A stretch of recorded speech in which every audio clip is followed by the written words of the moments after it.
How's it going, everybody? Jeremy Majors here with Majors Academy Dog Training out of Green Bay, Wisconsin, and we're live. Do you like dogs? Episode 192. Feel free to join the conversation. We need some. We need some of that around these parts. We're gonna need good conversation. So anybody who wants to join, no matter who you are, feel free to join, and let's talk dogs. I guess I'm at the last week of February. Or the first week of March, and I don't have any dogs in my kennel at the moment, except I do have a beagle who is 13 years old. Clearly came from hunting lines because the dog, uh, you could tell the dog stayed outside for a while. Um, and basically now the dog got adopted at 13 years old, and the dog is chronically peeing and pooping in the house and trying to get out of the crate or getting out of the crate and peeing and pooping on the furniture, and the dog is really old. Um, so they're having a hard time, trying to get this dog to not be so anxious when they leave uh, to destroy their house. And so the question becomes, can this dog be fixed? Is this dog too old? And what I would say is there are some deep embedded habits that take a little longer because he's a little older. But um, the dog is making progress every day. What I'm trying to do is just trying to get this dog to become calmer in the crate. It's so anxious, very triggered by the environment. Anything that it sees, it gets really excited. And outside dogs that lived in kennels normally when they see their master or whatever, it's a good time. They're getting fed, they're getting let out, or they're going to go hunting, and or all three. And that can cause a lot of anticipatory like excitement from the dog. Um, but anyway, the dog is coming along. I really like it. Oh, here's the other thing about that dog I forgot to mention. The dog is deaf, can't hear, and is going blind too. So can't see very well, definitely can't hear. So it's a bit of a challenge that adds to the challenge. And but I really wanted to work with that dog just because I knew, you know, there were some obstacles and this wasn't just no easy peasy dog. So anyway, all right, guys, those of you who just joined in live, feel free to ask as many questions as you like. No question is a dumb question. Know that your question will help others that will come and watch or hear this episode. So no question is a dumb question. Any questions that you have as far as obedience goes, behavior goes, food goes. I'm not an expert in food, but I can get you started on something because we do know that some of these basic brands and some of these proteins, chicken, beef, lamb, and some of these basic brands like IAMS, like Pedigree, like what's that other big one, Purina. Um, a lot of those foods can cause dogs to become a lot more irritable than they would if they were on a better diet. So then it becomes a question of, well, are they more aggressive because of food? And I have definitely seen a correlation between the two. The more poor the diet, the more irritable the dog becomes, and rightfully so. Um, Imagine having an upset stomach. But if your dog has allergies, if your dog has, um, yeah, pretty significant allergies, let's talk about their diet. You know what I mean? Their diet may be what's keeping their immune system strong enough to fight off to fight off those allergies.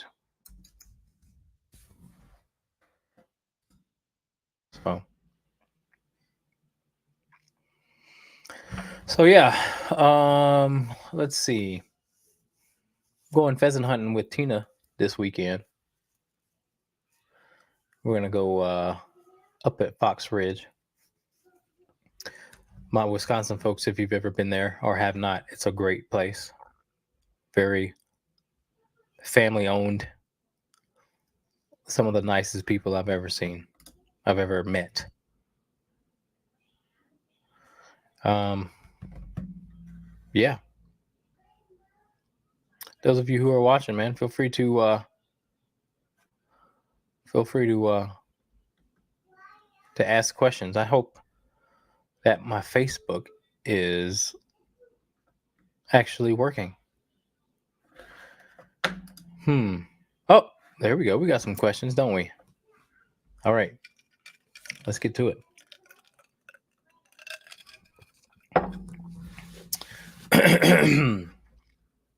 All right. Our dog Gabe will be coming to stay with you next week. He has horrible resource guarding of so many things in the home, including over my husband. He's lunged at me many times, including other family members. He goes crazy when there are people that walk by in the front of our house. Will he be able to learn not to be this way once back home?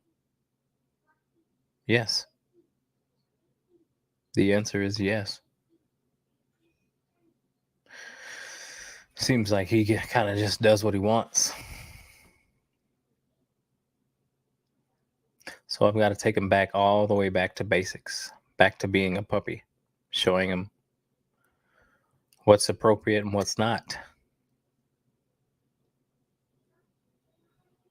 Yeah. It's going to come down to a respect thing. It's going to come down to if the owners are, and I think Aline Latrain too. Yeah. Yeah, it's going to be, those hounds are tough dogs, but they're not completely stupid. They can learn. Yep. They can learn just fine.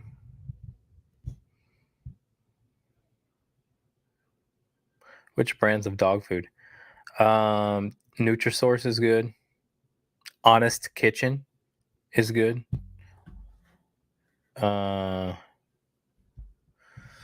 Let's see. Elevate is good. Origin is good. Diamond is good. I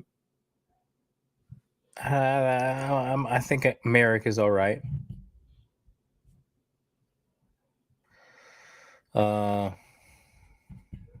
Yeah, that's what I got for you.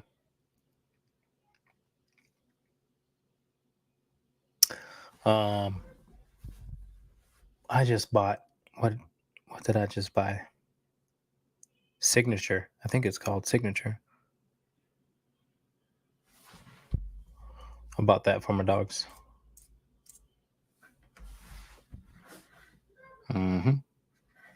All right. So yeah, no problem, man.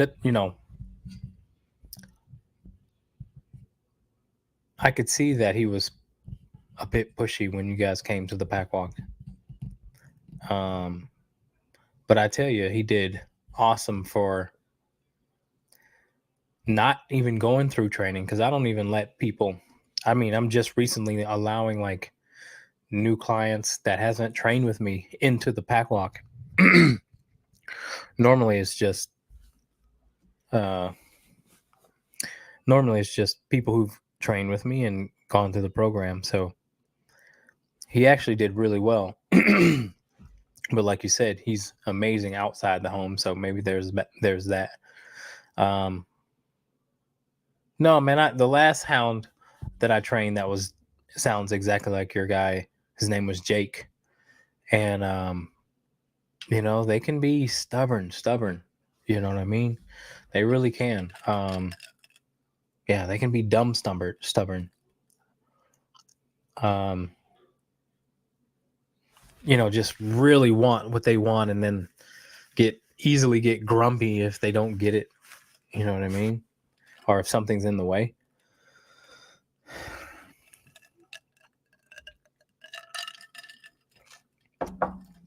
But you know what I mean.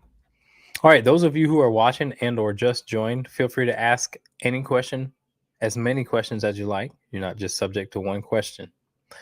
And also, you can feel free to. There's a link if you're watching on Facebook or YouTube. There's a link that you can click on, and we can talk one on one. You don't have to be. I think you can be anonymous if you want, but yeah, okay. Let's give you guys that link invite. Here we go.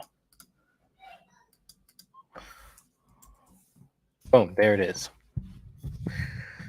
Let's see what else I got coming. I've got a Nikita coming, guys. I think it's actually coming in April, but this dog sticks out in my mind because it bit another dog trainer in the face pretty bad. And one rule that I have for human aggressive dogs is I won't necessarily come to your territory. I mean, I think that is the absolute last place you're actually going to be. You're going to uh, cooperate. A dog's, first of all, their territory is obviously the most intimate space. So they're already going to be on edge because you're on their territory. And then thinking that the dog would actually respond to you despite the parents being right there. That's another big ask. And then finally, a dog who has a little bit of fear of humans, you need them to become vulnerable, feel comfortable enough to be vulnerable around you to actually get so that they can actually receive information. And he ain't just going to do that on their territory within an hour. The safe way is to get a human aggressive dog to come and stay with you, the trainer. Because, like it or not, it's like drug addicts that need to go away from their environment so that they can actually develop good habits and learn. Drug addicts can't necessarily get sober in their environment because there's so many triggers. So that's kind of how I equate human aggressive dogs and even dog aggressive dogs, getting them away from their parents is, you guys know, children act a lot more extra if there's someone around that is the quote unquote enabler. If someone is around who they can stay in comfort with.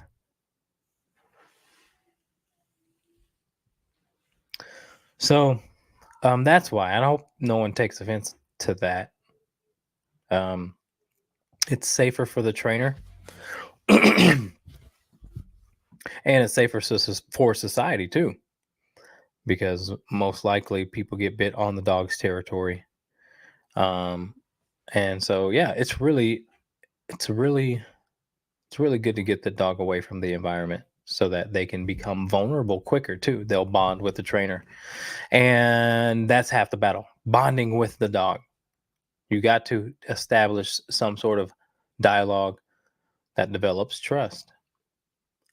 Because we're showing them things that they get aggressive over, and they're pretty intimidated by it.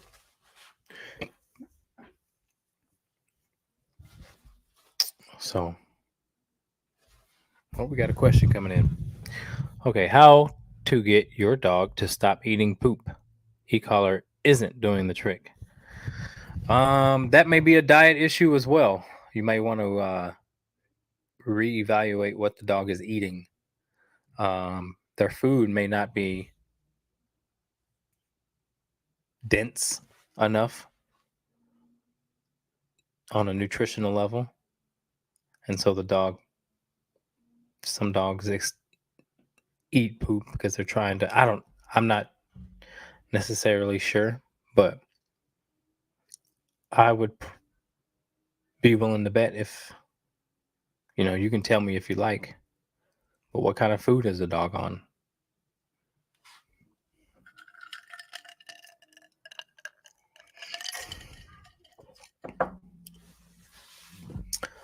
Um, yeah, some dogs are tougher than not on that poop eating stuff. He's on Diamond Natural skin and goat. That's a good food.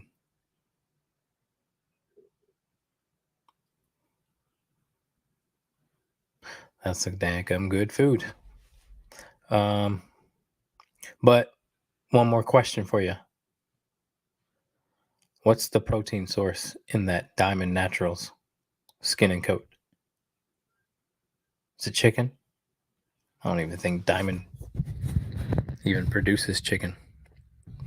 Diamond was one of the brands that I recommended earlier. It's a good brand. Salmon. Okay, yeah, well, it ain't the dog's food. That's weird. Probably not the dog's diet. Safe to say.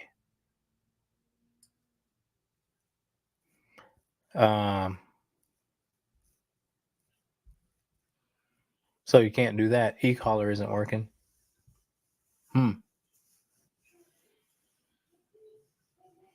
This is going to be a bit of a hassle, but have you tried?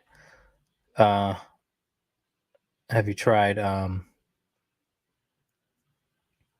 Well, it depends on how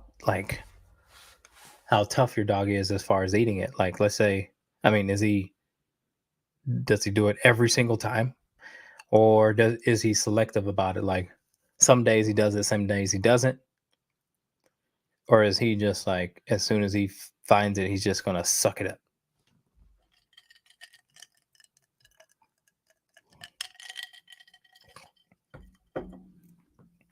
But even still, man, I had to change my dog's diet too. I remember my Great Dane was eating poop and eating poop and eating poop, and I just said, "Freak it, man! I'm just gonna go on raw diet." I just went straight up raw, and he didn't eat. It's only when he was on that dry food where he decided that he wanted to eat some poop. But off when he was on when I had him on uh, a raw diet, he did not even go near it. So I don't know. Um, every time he would he eat it right after he goes. Oh man, okay, yeah, that's pretty tough. Well, I like I said, there's significant changes when I uh, was giving my dog raw diet. I mean, for one, there obvious he did not eat poop, but two, he drank a lot less water, and three, their allergies went completely away. I did not for the first time have to buy what's it? It's not Apoquil. That stuff gets expensive after a while. but I didn't have to put my dog on Apoquel for the first year. Um, so raw diet works. If you guys got allergies out there, or if your dog has allergies out there, and you can't seem to find a solution, you may want to start looking into incorporating a raw diet. So, all right, guys, those of you who just joined in, feel free to ask any question that you like, as many questions as you like. We'll be here for another 40 minutes. We're gonna be live. So, yeah, ask some questions and make sure that make sure if you haven't already, like this video.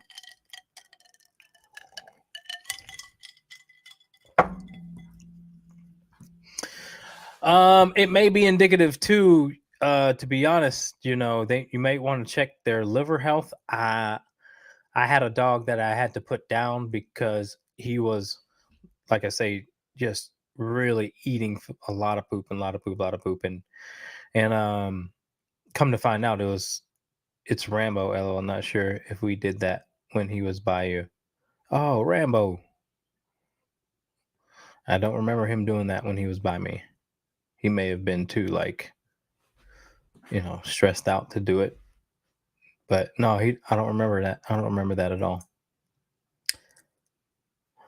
What was I saying? Oh yeah. Yeah, there's a lot of dogs that have been having some liver issues around me. Like I say, I had to put down a dog of mine that I had just for a short period of time, and I was just fostering. But the dog had ended up getting, I forget the long scientific name for it, but basically the liver was going bad, and we couldn't keep weight on him. And yeah, it was pretty tough to watch. But anywho, all right, guys. Ask me some questions. I'm looking forward to the pheasant hunt with my golden retriever. She's getting ready to do a competition, and one thing that I really liked about her that I'm noticing this season, from last season, is she's really like starting to really listen very well. Um, she's pumping the brakes when there's a bird that flies that I don't want to shoot. Normally, um, normally she just run because that's what she's supposed to do after that bird that just got up. And that was one of our struggles last season was I would say no bird, and it wouldn't matter to her. She was getting ready to go. She was going, and I had to say no bird. So this year, that's one of the biggest differences. Man, when I say no bird, she pumps the brakes and comes back, and we go back to work. Another big lesson that I learned is trusting the dog. The last time we pheasant hunted, it was really windy, and she kept wanting to go to the next field, the next circum field, and I was like, "We got to no, come back. We got to stay in this field. There's pheasants in this field," and but she kept wanting to go to that field and wanting to go. And I was like, okay, if I do that, then are we just gonna overlook or pass over these two pheasants that are in this field? And so I kept her on the field that we were working, but I should have followed her. She was trying to say, "Hey, idiot, they're over there, not over here." Wind was coming right at us too, or coming this way. Yeah. So she really knew they were over there. And it's just cool seeing them work. I think that's the best part. It's unbelievable watching the dogs like really use their nose. Their nose are so powerful, man. You know, when she starts to get birdie, she like really, you'll notice she gets really intense. Her tail will start wagging very intensely, and then she'll be going one direction. She'll be going like this, and then all of a sudden she'll go like this, or like turn real sharp, and that's when you know there's a bird around. So you start getting excited because the dog has found it, and you can walk over pheasants. Like they're such good camouflage. You can walk right over them. You can't see them. The human cannot see them. Hell, the dog can't see them. It's smelling them. But and then that, like I say, the anticipation starts because it's like, okay, she's a real birdie, you know, and she's gonna push up this bird, and she does. She finds. I think like this. I have this confidence in my dog, but I think if they're out there, she's gonna find them. The the the challenge is we can't shoot them because we're bad shots, but she will find them. All right. Any tips for socializing Rambo? I want to be able to bring him to stores and do training socialization work, but want to be smart about it. Yeah, man. Um, Here's what I would do, man. I would buy a vest. Like this is something that can pretty much give you all the confidence that you need and all the confidence that Rambo needs. But buy a vest if you want to go out with your dog and your dog is human aggressive, human fearful, whatever it may be. Put a vest on the dog. Put a vest on it, and put a vest that says working dog or does whatever, doesn't matter. Um, that way, people will not touch your dog, not want to come near your dog because they'll treat it like a service dog or a service animal. And we all know that you shouldn't be touching service animals, and it's very rare that it happens. But that's what I would do, man. I would uh, make sure your heel is perfect. You know, those collars should be level to your hip, and get that loose leash walking, and give them some exercise prior to, maybe even, you know, walk the Home Depot parking lot. You know, make sure the dog, you know, got that initial anxiety out of it. You know what I mean? And then you go into the store and just try and walk around people. Try and you know, avoid people as much you can. You know, in the beginning, create space. Make sure you're in between the dog and the humans and the strangers or whatever it may be. Um, but yeah, and then also keep it, you know, keep it relatively short too. You know, make sure the doorway is clear before you go in and out. You know, if you really want to be cautious, you know, sit your dog by the door or away from the door, let people come in, and then you go out once the traffic is slowed. And yeah, he's just got to know that you are in control and you can control the environment so that he doesn't feel he has to. So get that walk right. That's number one. Make sure that thing is perfect. Make sure that leash is loose. Make sure he's walking with you and not the other way around. But exercise, man, that changes the brain for sure. Um, you reach where you want to go much quicker if there's some exercise. So make sure you're doing that. Okay, Kristen says, when I have a few puppies, how much do you let them bite each other before you step in? I'll step in. Thank you. Yes, I need to be more consistent. Yeah. My pleasure, man. Appreciate the question. Um, how much do you let them bite each other before you step in? Well, um, I don't know. When it seems to be chaotic if it seems to be unfair from one puppy to another. Um, when it seems to be uh, when it seems that the puppies are in a OODA loop. Yeah, OODA loop. I think that's how you pronounce it. But it's like that just cycle of thinking or brain where the wheels are turning and it doesn't seem like they would give a crap about anything else but what they're engaged with. I step in, give their brain a rest, let the wheels slow down a little bit, teaching patience too. And then you can let them go back at it. But yeah, it's no big deal, you know, not as long as they're not, and, one of them's not screaming for pain, you know, so yeah. All right, guys, go ahead and get your last questions in. And like I say, we'll be here as long as I hate top of neck bites. Well, that's very natural for them. That's what mama does.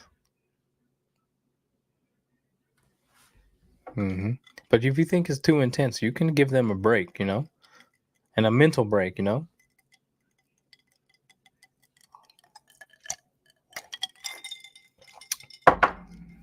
So awesome. All right, guys. Well, those of you who are watching, man, or watched, please make sure you like the video. Um, I don't really have anything. If anybody has any questions, though, anybody who just joined in has any questions about dogs or dog behavior, or dog training, or anything like that, please feel to ask your question. Ask as many questions as you like, and no question is a dumb question. So this is our 192nd episode. I don't know what you think, man. Maybe I should have a special guest on our 200th show. Maybe like a veterinarian or a veterinarian, or another dog trainer in the industry. I've been trying for ages to get a force-free, positive-only dog trainer to come online with me. I've been trying every time they comment on my videos, my Facebook posts, whatever it may be. I say, hey man, if you got something to teach me, then teach me. Come on, show me, please. If you think that you can get what results that I can get, show me, please. Like, but not one. This is how I know I'm training the right way. Not one ever can show me that. Not any one of them. Where's your seminars? I'm coming. I want to come. I will pay you. I wish we could train without any of that shit stuff.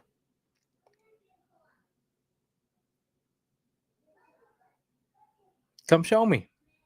Please.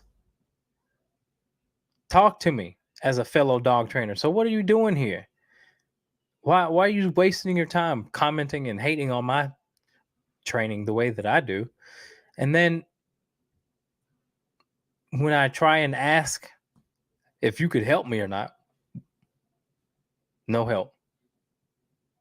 So are you here just to try and make people feel bad?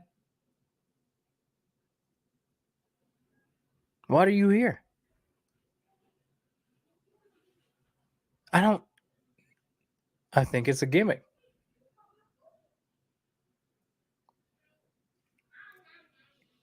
They can easily manipulate people who don't know. and they get tons of people behind them.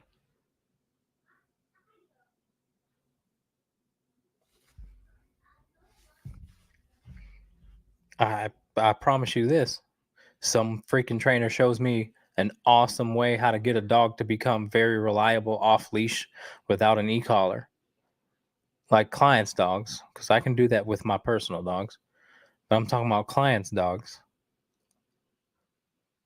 You can get your dog efficient off leash without an e-collar. You can get a dog not to be leash aggressive without prong collar, e-collar, whatever it may be. You can get your dog to do that.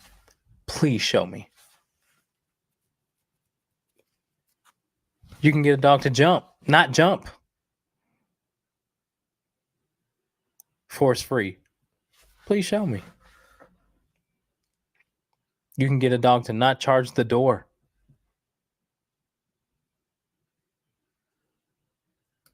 With treats and balls and games and that. Show me. I will be a wonderful student. I love learning. It's my passion.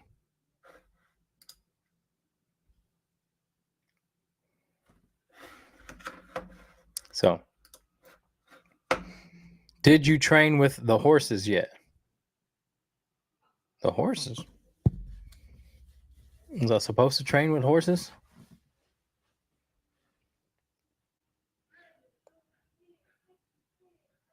I don't remember that. Don't remember that at all.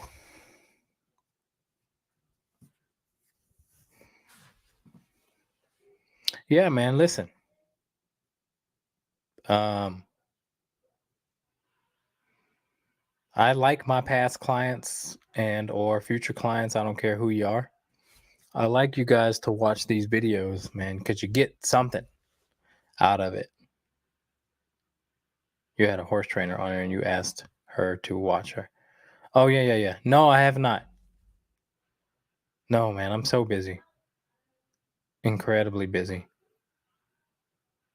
And sometimes when I don't get right back to, let's just say, people asking about how their dogs are, or just asking for advice, man, it's hard for me to respond right away.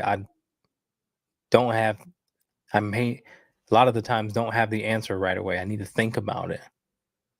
But I feel bad not getting back to people right away. But I got to think about my answers.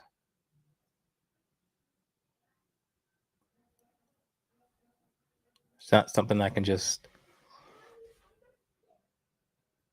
come up with in a short time. So,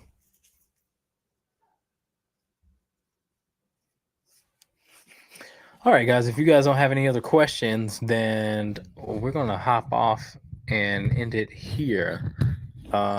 Sorry about last Thursday. I forgot I had a prior commitment, but we'll be back next Thursday, y'all. And yeah, we'll be talking dogs, and I'm gonna try and see if I can get another guest. Like that's what I really want. I want to start talking to people one on one. I like having that sort of feedback right away, you know. So we'll try and see if we can line up some guests that are coming. I really want to talk to a veterinarian, um, and we can talk about food, health. We can even talk about aggression. I want to know their perspective. Um, and then we can maybe talk to some dog trainers across the world. So, um, yeah, that'd be cool. All right, you guys. You guys have yourselves a good night, and we'll see y'all next Thursday. All right, take care.